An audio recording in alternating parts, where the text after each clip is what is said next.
Let's now deal with the topic, socialism. Socialism is back in the news. That should be a source of interest, I hope, to most of you. Coming on pretty strong. And it proves the old remark that is attributed to Mark Twain. Mark Twain lived most of his life in Hartford, Connecticut, 2 or 3 hours from here. And one day he got up in the morning in Hartford and he picked up the morning newspaper and read with a considerable amount of interest an obituary for Mark Twain. And then picked up a letter and wrote this short letter to the editor. Reports of my demise have been greatly exaggerated.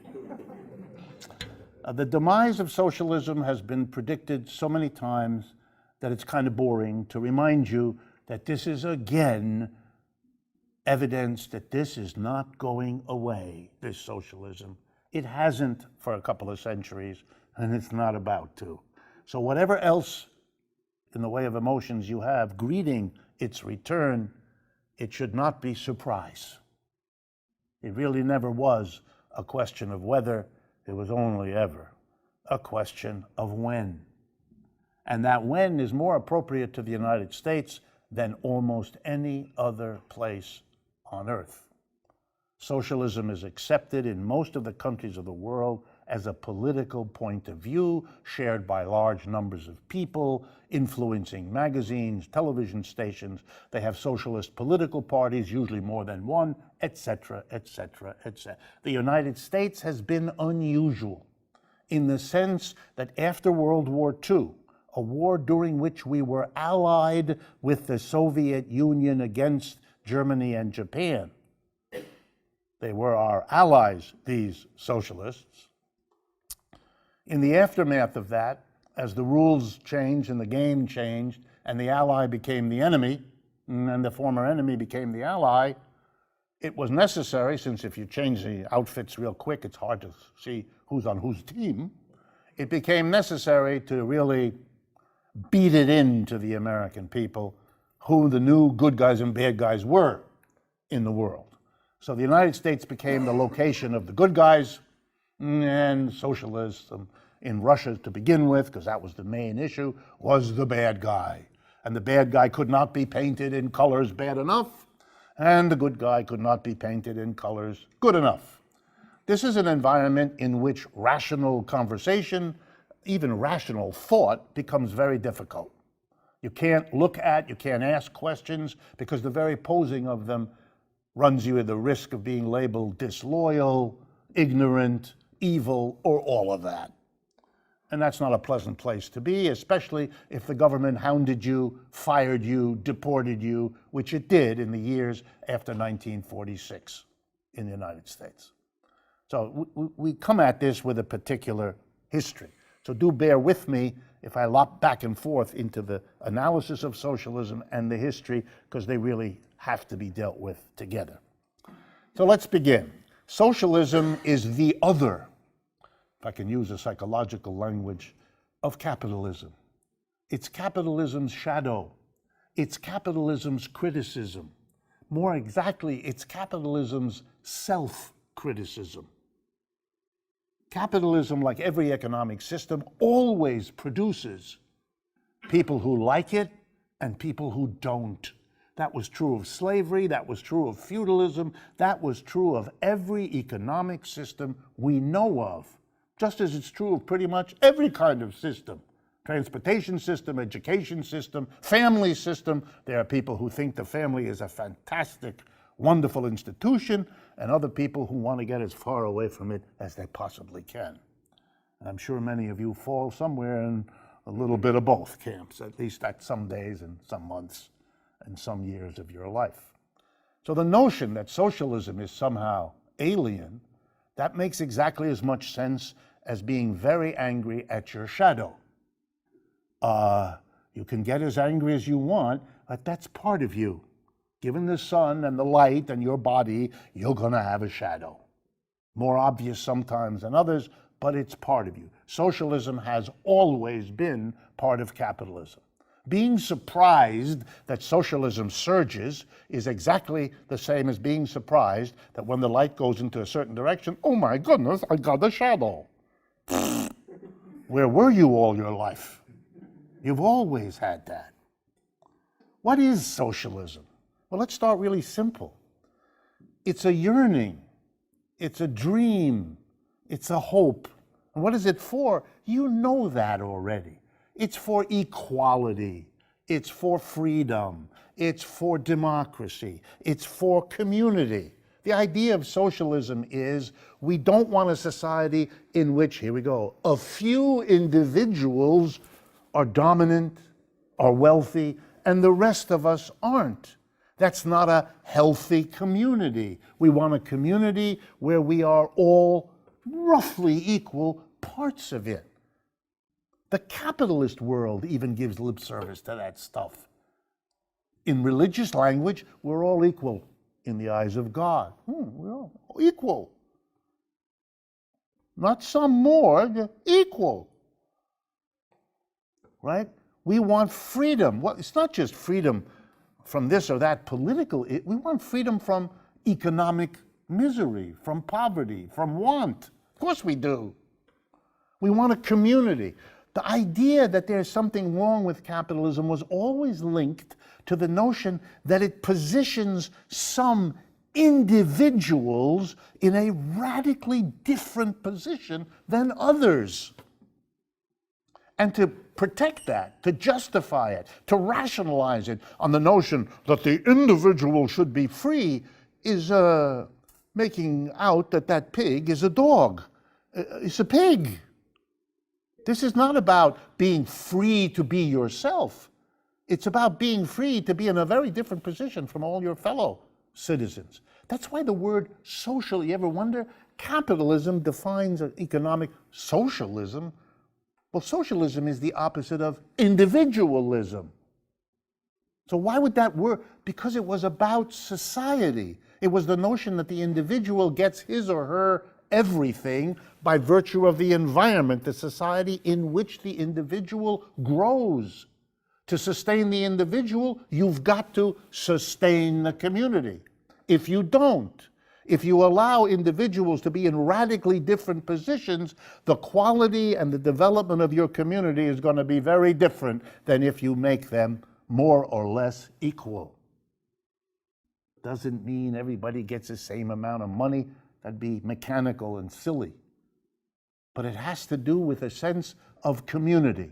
And if you're worried that a community can't be sustained if it has a small number of individuals who are very rich and a large number of people who aren't, you're right. That's been a recipe for trouble always.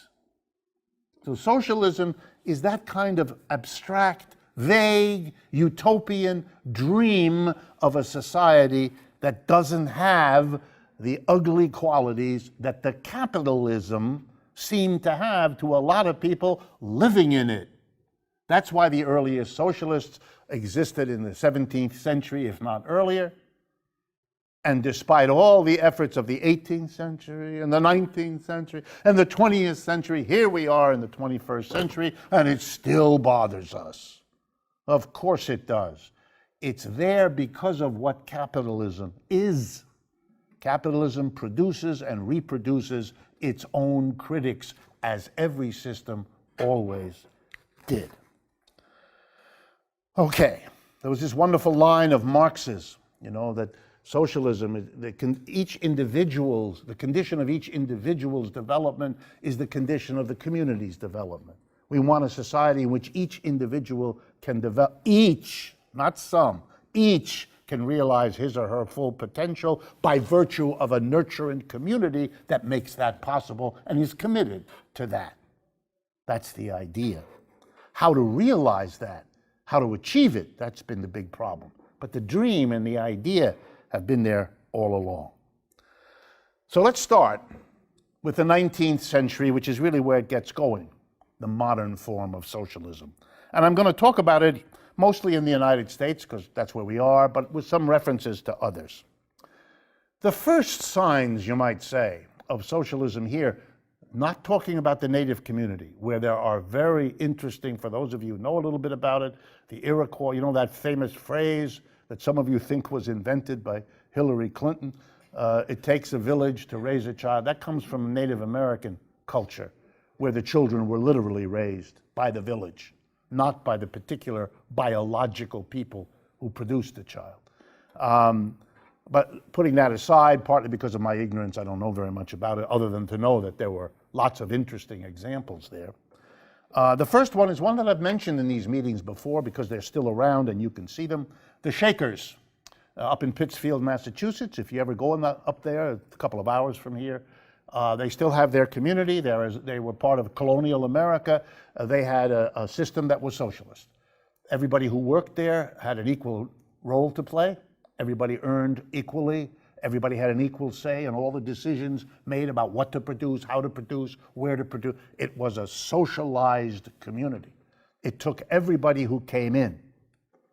The people who came to the Shakers were mostly women running away from abusive family. They would come with their children. They could go nowhere else in colonial society given the position of women in that society, but they could come to the Shaker communities, which without a word would take them in, providing them food, clothing, shelter, daycare for their children, the whole business, integrating them into their community. There were no battered women's shelter. That was what the Shakers did, which was the only way they survived, because if you know anything about Shakers, they're called that because their religious ceremonies were literally shaking themselves Sunday mornings.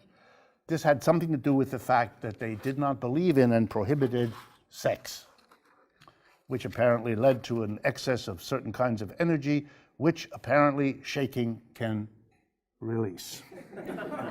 Nobody get up, please. Just stay where you are. Okay. The first socialist political party in the United States, 1877. So we're not that long into it. Was called, by the way, the Socialist Labor Party here in the United States. Was the first time people came together and had the idea that socialism is something we need to create out of and to go beyond capitalism, and we're going to make a political party to do it. But I want you to understand, it's old. It's 1877, okay? In that period, after the Civil War, socialism grew very quickly, not just in the United States, but in England, in Germany, and elsewhere. It really took off, this idea of socialism. I'm going to come to a little bit later what exactly it meant. I want you to understand that it got to the point here in the United States very quickly that the call came, we need a socialist president. In 1916, for the first time, a candidate ran for the presidency of the United States, a man by the name of Allen Benson, the first socialist candidate for president. He got, in that year of the election, 600,000 votes, which worked out to 3% of the total vote cast. Okay? 4 years later, 1920, again, the Socialist Party of the United States ran a candidate for president. His name is better known, Eugene Victor Debs, and he got 900,000 votes. In other words, the vote went up by 50% in those 4 years, and that worked out to 4% of the total vote in that year. Then 4 years later, 1924, another socialist candidate, but by this time, given American politics, which had turned violently against socialism, led by the Republican and Democratic parties, this socialist made a strategic decision, this should sound familiar to you, not to run on the Socialist Party name. He ran on the Progressive Party label. He formed the Progressive Party and ran. His name was Robert La Follette from Wisconsin. And in 1924, he got 5 million votes. It went up 5 times in those 4 years, and that worked out to 17% of the total presidential vote in that year. That is a growth of political support that deserves the adjective astronomical. 600,000, 900,000, 5 million. 3%, 4%, 17%. Try to imagine, with that track record over 3 presidential elections, what might have been possible had the socialists continued to be able to function in the United States as a political tendency. We'll never know, because this country turned and squashed them with everything it knew how to do, which is the story of the last 100 years. 1924, we're 5 years from that now. 100 years. One phase from about the time of the Russian Revolution, 1917, until the 1930s, the Great Depression, and then again from 1945, we're still in it. Wow. What happened here? Socialism was, by the way, this growth of the United States was not exceptional. The same thing was happening in England, the same thing was happening in Germany. By the beginning of the 20th century, the number 2 political party in Germany was the Socialist Party. 50 years earlier, there hadn't been one. But by the beginning of the 20th century, they were number 2. And they were fast gaining. The expectation was they would win, and nobody understood what would happen in Germany, because at this time, Germany still had a Kaiser, a king-type figure. They didn't have what they had later. World War I, when they were defeated, the Kaiser abdicated, but that was later than the time I'm telling you about. Okay. The 1917 revolution changed everything in Russia, because here was the first time that the socialists took over. It was notable because it was the first of that. It was also notable because they didn't do it by winning election majorities.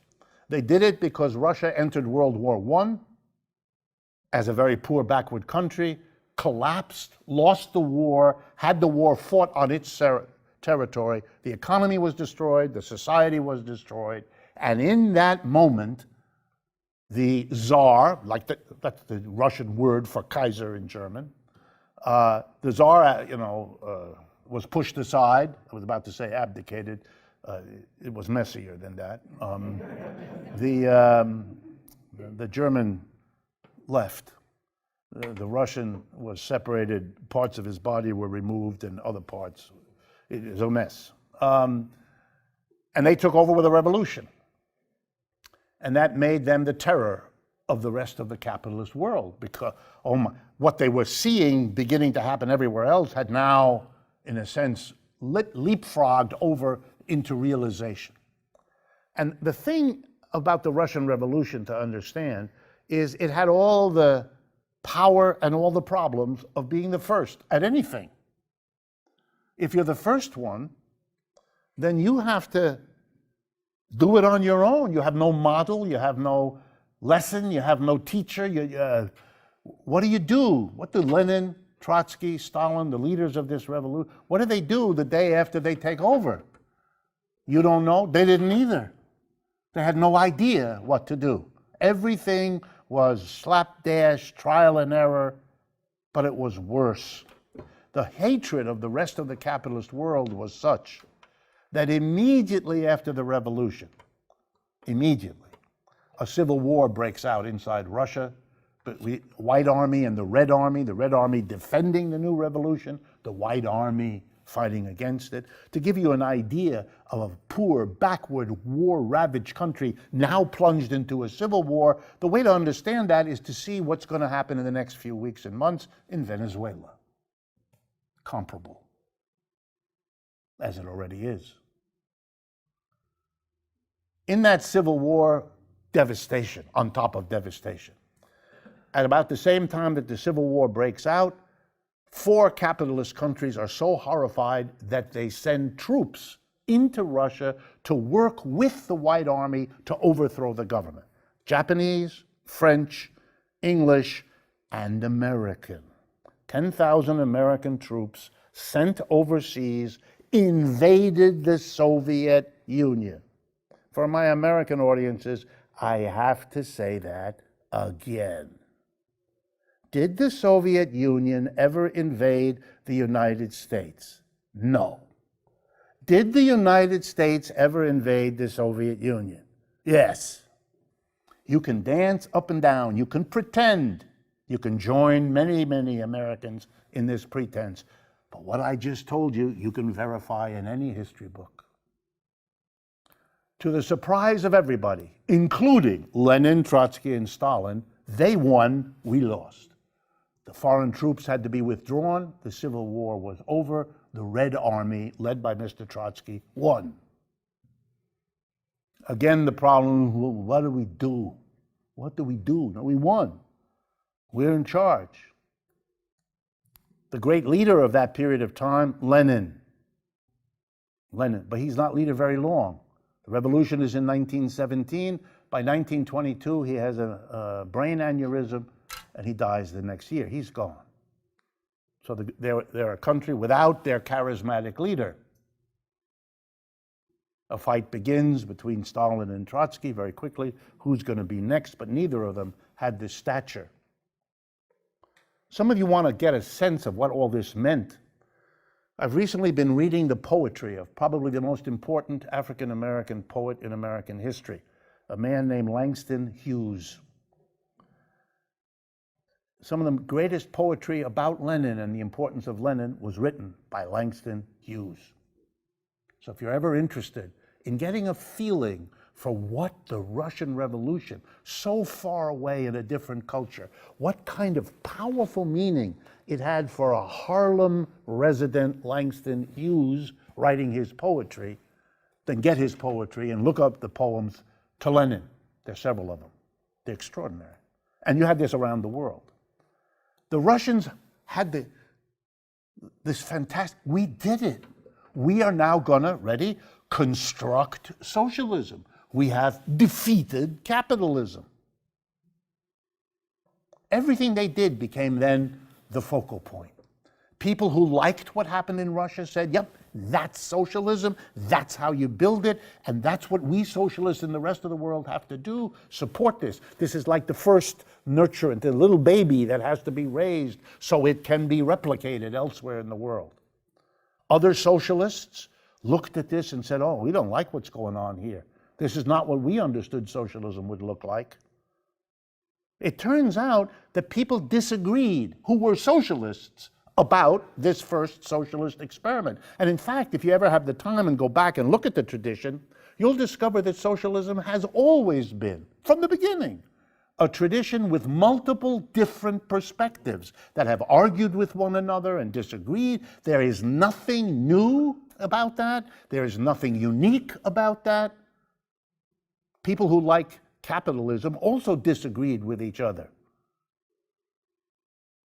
One of the allies of the United States is Saudi Arabia. They proudly endorse capitalism. They are a proud capitalist society who happens to butcher journalists. If you want, you could take Saudi Arabia as your example of capitalism and draw a line. Saudi Arabia, capitalist, journalism butchered. And you could say, see, capitalism kills journalists. That would be about the same as saying Mr. Maduro in Venezuela repeats the word socialist a lot. 80% of enterprises in Venezuela right now are privately owned and operated. But he says social, okay. But on Fox News every night, socialism is Venezuela.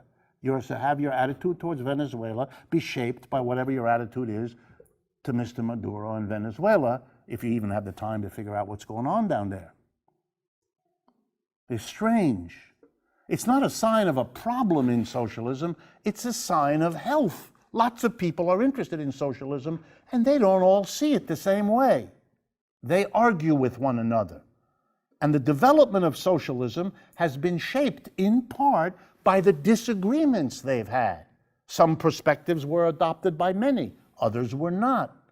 Some views that people had shared, a lot of people shared them, then changed over time and they had a different. So it was about the Soviet Union. People disagreed. But it was the first one, and so those disagreements hardened. And for a while, the following things happened. The disagreements kind of calmed down. There weren't many different points of view. There were 2 or 3. And here's how they looked. And this is the socialism we've inherited. Number one, there were the people who thought the Soviet Union was the leader. The Soviet Union had showed us how to do it. Lenin was the great teacher, and after him, Stalin, who was the next one. And to show that they were unique and different and had a different point of view from the socialists who didn't like what was happening in socialism, these socialists decided to call themselves a different name. And they took the name communist. That's where it comes from. There were no communist parties, basically, before about 1920. That's when they all formed. Before that, they were all socialist parties because they were different interpretations of socialism. It was to drive home that supporting the Soviet Union was a kind of marker that led some to say, if you support the Soviet Union, if that's your understanding, if that's how you see it, you're now a communist party person, not a socialist party person. The socialist parties kept on holding their name. They kept right on going. And you had a split in almost every country. Certainly had one here in the United States. But in most countries, the socialists were people who I'm going to explain to you in a minute what their view was, but they were separate from the Communist Party. In some countries, the Communist Party remained small, the Socialist Party big. In other countries, other way around. In still other countries, they were roughly parallel. People split. Even today in most European countries, if you go there and you ask people what's the difference between the socialists and the communists, they will explain it to you because they've had socialist and communist parties in their town, on their newspapers, on their television. They know exactly what it is. You go to an American audience and say, what's the difference between socialism and communism? They will tell you about the spelling. Because it's basically a synonym. They wouldn't know. My students ask me, I teach at the New School, my students ask me, what is the difference? Very honest, they have no idea. No idea. One of the fruits of an American education is you have no clue. Because you don't get it in school and you don't have them big enough in the society to teach you that way. Okay? Even the communists then split into two. Those who were really 100% loyal to Russia, and then those, and they followed Stalin because he was the next leader, and those who followed the one who didn't get to be the next leader, Mr. Trotsky. And we had a big split between what was sometimes called Stalinist communists versus Trotskyite communists. And those are fading now, but they're still around, those distinctions, and they mean something to the people, particularly older people who've been through the debates and the struggles about them. But those were then, for a while, those were it. You were either a socialist or a communist, Trotskyite, Stalinist. That was it. There wasn't much else. What was the difference? Well, here's really interesting because this is what socialism meant to all these people. Number one, businesses, enterprises are not to be privately owned. Not private citizens run the store or the factory or the office. Instead, the government is to take over and run them for the community as a whole rather than for the private profit of the individuals who own and run it. So it becomes, the language they used, socialized. We socialize the means of production. We make them the common property of the community managed by the government, which represents the community as a whole. That's the first thing. The second thing, we don't allow the distribution of resources and products to be done by the market. None of this, I'll give you 3 of my oranges, you give me 2 of your shirts. The government will plan the distribution to make it equitable, to give us all an equal shot. The market, after all, allocates whatever is scarce to the people with the most money to bid for it. That's what a market is. If there are 3 ice cream cones and 50 of you want it, how's this going to get worked out? Well, the one of you with the most money says, what's the ice cream cone cost? $3. Okay, I'll offer you 12. Whoa, a whole bunch of people can't buy. So they drop out. But there's a bunch. It's not 50 anymore, it's only 20. The one with the most money out of the 20, I'll offer you 100. That drops out. You see what it keeps rising until there's only 3 people left with the money. So scarce, a market always allocates things, scarce things, whatever's scarce, to the people with the most money. That's why it's always been easy for socialists, once they get a chance, to look around the community and say, are all of you comfortable with making the distribution of scarce items go to the people with the most money? So let's see, if there's not enough milk to raise the children in our community, will it go to the person with the most money who gives it to his cat? Or will we, for most people, they wilt at that. They don't have any defense. Whatever they were taught in college about the efficiency of a market doesn't stand up real well against the concrete question, does it? And ditto the private ownership of the means of production. How are you going to defend that? Mr. Bezos owns the block of shares of Amazon. He has $150 billion. He doesn't know what to do with it. How could you? Meanwhile, the Minneapolis, Minnesota Symphony was out for 488 days for an amount of money that would have taken from Mr. Bezos the equivalent of my reaching into your pocket and taking 2 pennies right out. But it didn't get solved in this culture. So the socialists said, these kinds of issues mean, here we go now, that the government should step in and control the capitalist economy, not let it operate on its own. Make sure that this capitalist economy serves social goals. I want you to think about this because I'm describing to you something that's 100 years old. It was not invented, neither by Bernie nor by AOC. And I admire and support them 100%. There's not that. But I want you to get, this is old, what they are proposing. Very old.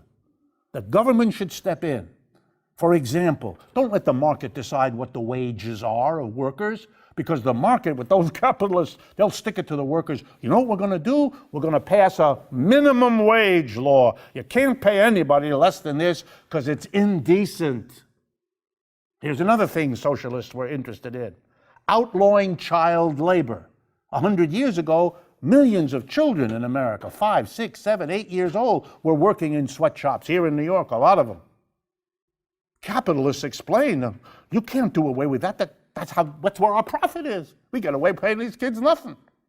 That didn't sound good, so they revised that after consulting an ad firm. These are poor children. They come from poor families. And if we don't hire them and pay them, those families will be even poorer. We're helping them. A lot of Americans bought that, but not enough. And so eventually laws were passed, no more child labor. We don't care.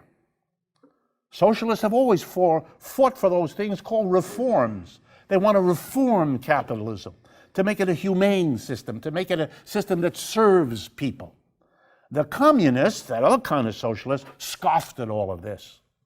Their argument was, that won't work. Those capitalists will figure out how to get around. You make a reform, they'll figure out how to get around it. They can't hire children in New York, and they'll hire them in Indonesia, which is what they did. Which is why you can afford sneakers, which you otherwise couldn't afford. Because we can't have Americans make sneakers. It's too expensive.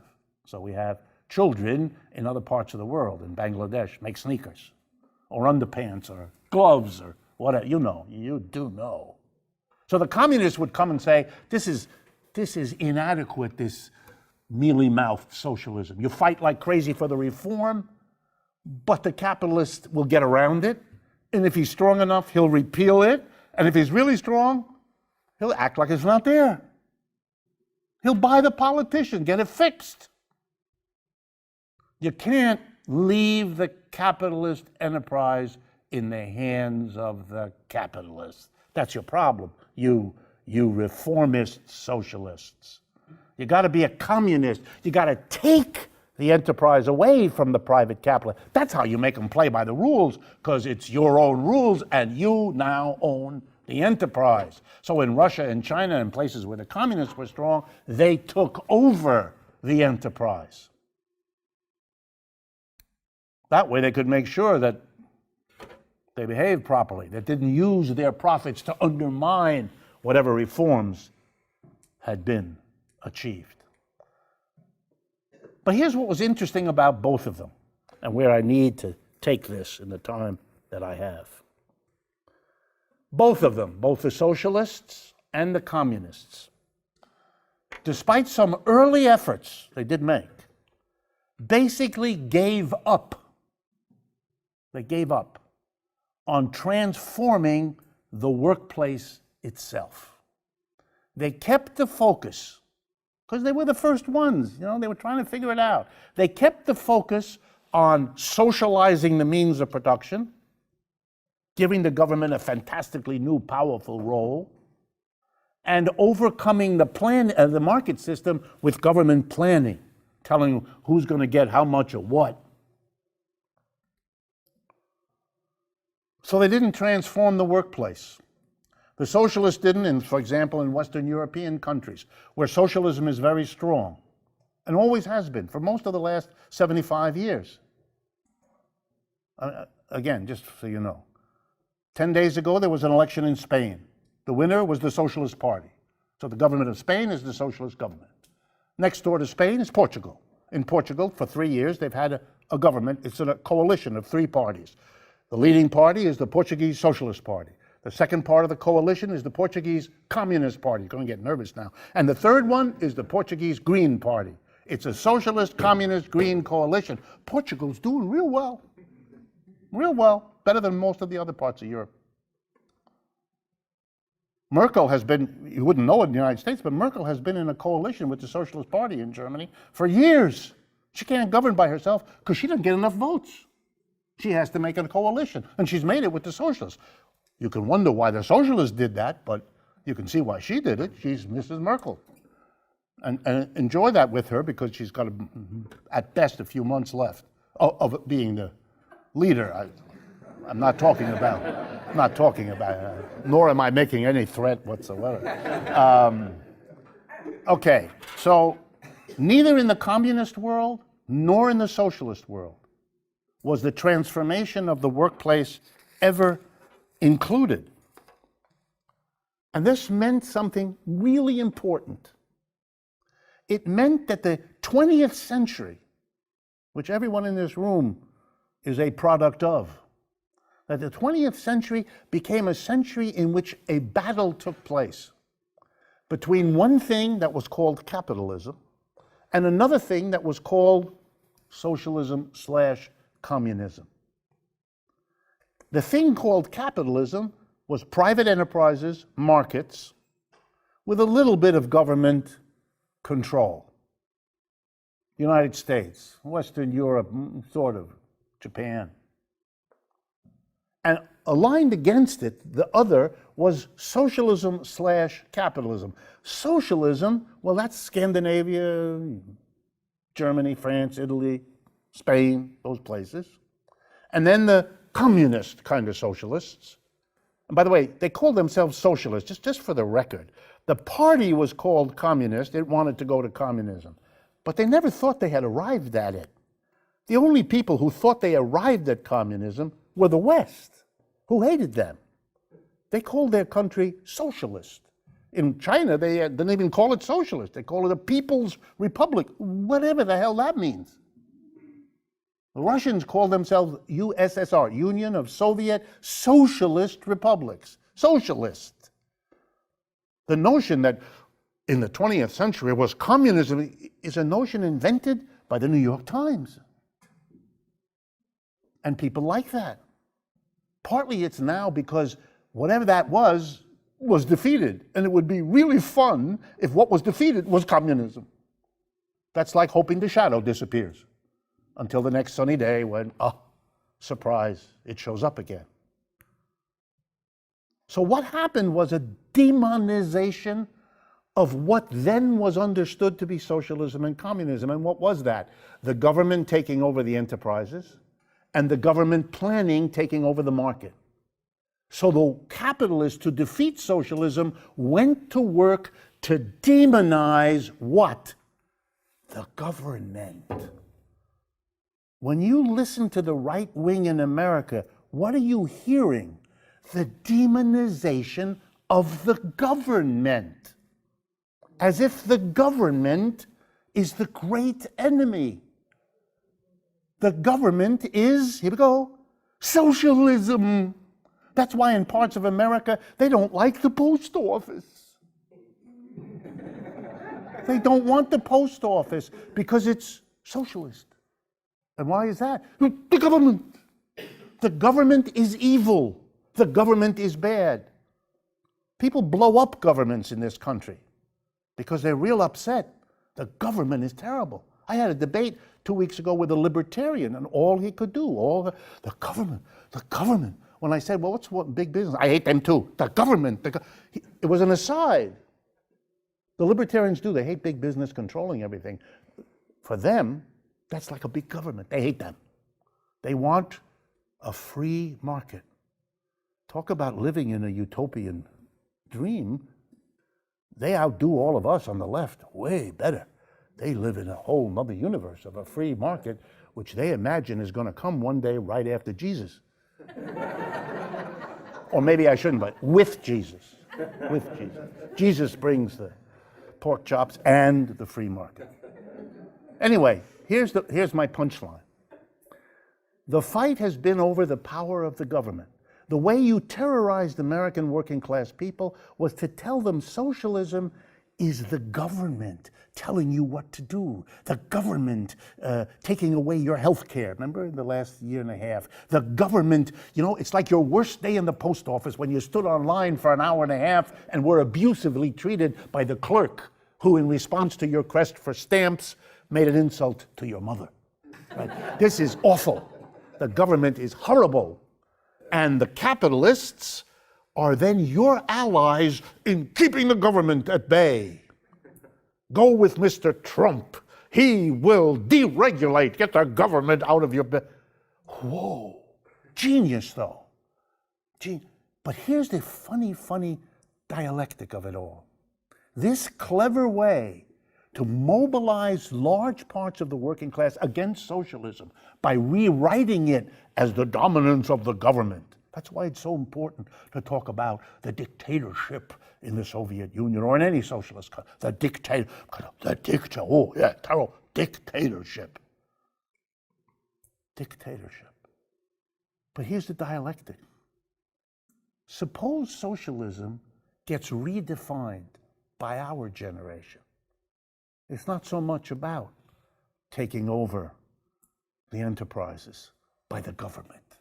And it's not so much the government controlling or manipulating markets. It's a completely different image. It's about the transformation of your workplace. The 5 days of the week that you go to work, in your office, in your factory, in your store, you're now going to be part of what runs that enterprise. It's going to be your enterprise, and the community of people that work there. No bosses, you're your own boss. For many years, when I taught at the University of Massachusetts, I would begin each semester by handing out, I taught sometimes big classes with 400 or 500 students. And I would hand out a little piece of paper and I would say, write down what you hope to be doing 5 years after you graduate from this university. And the largest single answer, year after year, I would get from these nice middle and working class people of Massachusetts who went to that university was, I want to be my own boss. I don't want to work for anybody else.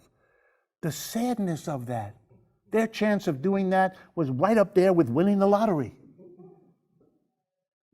But it's what they wanted. And the irony, which I would try to teach them, the irony is their best shot at doing that would be a worker co-op. That's the only way they could possibly get there. Imagine if socialism meant not the government, but the transformation of your workplace so that everybody has 2 job descriptions, whatever particular task you do in the division of labor, plus your participation on the board of directors, which all workers collectively are. You are an employee, but you're also the employer. Collectively, you're the employer of each of you individually. You're a member of a community. You have communized the workplace. Welcome to communism, but now redefined, rethought. And the beauty of it is it does two things. It solves a mystery of what went wrong with the other socialisms and communisms. Why everything they tried to get, they lost or are losing. It's not just in this country that benefits are being taken away. In France, one of the reasons you have the Yellow Vest movement is the government is withdrawing things that the workers won before. Mr. President Macaroon, I think that's how you pronounce it, President Macaroon wants to change the labor laws in France to make it easier for employers to fire people. The same is being done in much of the rest of Europe. They're losing their socialist reforms.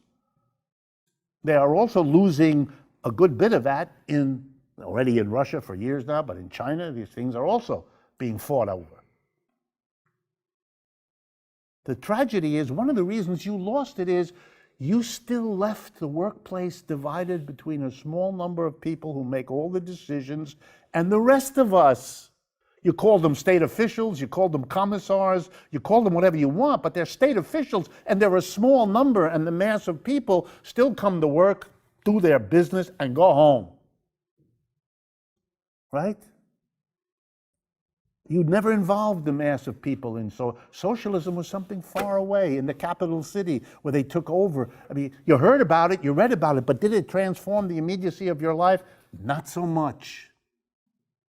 Imagine a socialism that talked about what would affect you from the minute it starts, because you would have to create the new business as a worker co-op. You'd have to protect it. You'd have to reproduce it over time. You'd have to fight against whatever disrupted it or made it go backwards towards what capitalism was. And not the least of its advantages is, if that were the new definition, then 100 years of demonizing socialism would no longer matter. They would have demonized the wrong target. We then, as socialists, would be advocates of something that had nothing to do with the government. Has to do with the transformation of the workplace. And our enemies don't know how to deal with that because they never had to. They've been busy demonizing the state. That's the equivalent of having a bow and arrow and shooting the arrow in the wrong direction. We are not going to be at risk. They're not ready for this. We are, because it comes out of our own self-criticism as a socialist movement.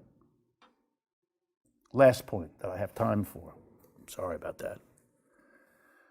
Every surge of socialism has gone through the following steps. It starts with a demand to be better treated within the capitalist system. That's where people almost always start. The Yellow Vests in France, they didn't want a particular tax on fuel to pay for their ecological programs. The United States wanted to have a little bit better health insurance than the one it had. They don't question. But you know the resistance to that?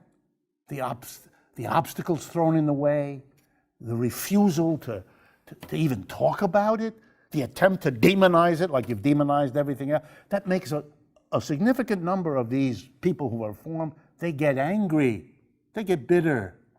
They start asking, why is this opposite? What I'm asking for is perfectly reasonable. The majority of people want better health insurance. It's supposed to be a government that responds to what the majority of people want. Well, what's the issue here? Well, something's blocking it. Well, what is that? Then come the people who say it's the system. It isn't this or that. It's a system. Well, who talks about that? Well, these socialists, they say capitalism is a system, makes all this crap. Socialism would avoid all this crap. Ooh, then they start reading about that. Then they try to find, if they've got mental curiosity and they're being pushed, who's got the kind of best way of putting all this together? And that's when they encounter Marx and Marxism, because that's what that is. Marx was the theorist. He came along and put a lot of impulses and ideas that had been partially formed, developed. He was dependent on all of them, but he put them together. Just like Adam Smith had been dependent on lots of insights of pamphleteers and others who came before him, but he kind of put it together, Mr. Smith. And Mr. Ricardo, right after him, fixed up some of the things, the loose ends that Smith did. just like Marxists after Marx worked on a lot of the loose ends he left. And that's the most developed critical tradition, which is why Marxism is everywhere in the world, because everywhere there were people, some more, sometimes less, who went that extra distance to try to figure out what is it about this system that makes it work this way. We are on that path. Bernie is part of that path. AOC is part of that path. The six, by the way, for those of you who don't know, 6 socialists now sit on the city council of Chicago, out of a city council of 50 members. 6. And all the recent elections have done. And more of that is coming. And these are not all the same. These socialists already, if you listen to them and talk to them, they already begin to show you the different tendencies I've already talked to you about. It's the shadow coming back. Big time. Only this time it's not on the United States in its ascendant period, when it could promise a lot and it could deliver a lot. Now it's the United States which promises a lot. End of story. It can't deliver. It cannot deliver. This is a problem that now is becoming acute. Let me end by where I started. Over the last 40 years, wages have been flat. They've gone nowhere. The American family has had to send out women and increasingly old people who have to stay in the labor force longer than they used to, and young people who have to do a little extra work for all the reasons you know, just to maintain the standard. That wasn't enough more work, so they borrowed, which means there are people earning the same amount of money, but they're doing more work and they have more anxiety about the debts. And those of you that are young here, college students, you know what that debt does. You worry about it, sometimes acutely, as you should. The country can't deliver. The wages aren't going anywhere. They haven't for a long time. And you can't borrow anymore because you can't pay what you already owe. Where does this go? And the answer is it got nowhere to go. Opioids is where it's going. Prison is where it's going. Disintegration of communities all over the place. It's not an accident that we put 2 million people in jail.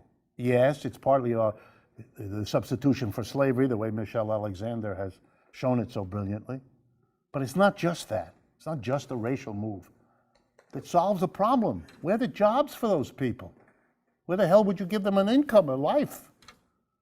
Putting them in jail, it's a little bit like the GI Bill at the end of the war. It took all those young people wanting jobs for whom there were no jobs and stuck them in the university where they would be less dangerous socially than out on the street, unemployed, at a time when the socialist and communist parties in America were at their peak, 1945. No one want that. Anyway, it's a very sharp moment. And if you're interested, the logical next step would be to come back here the second Wednesday of June, where we'll be talking about Marxism and the particular way it offers insights into where we go now. Thank you very much for coming.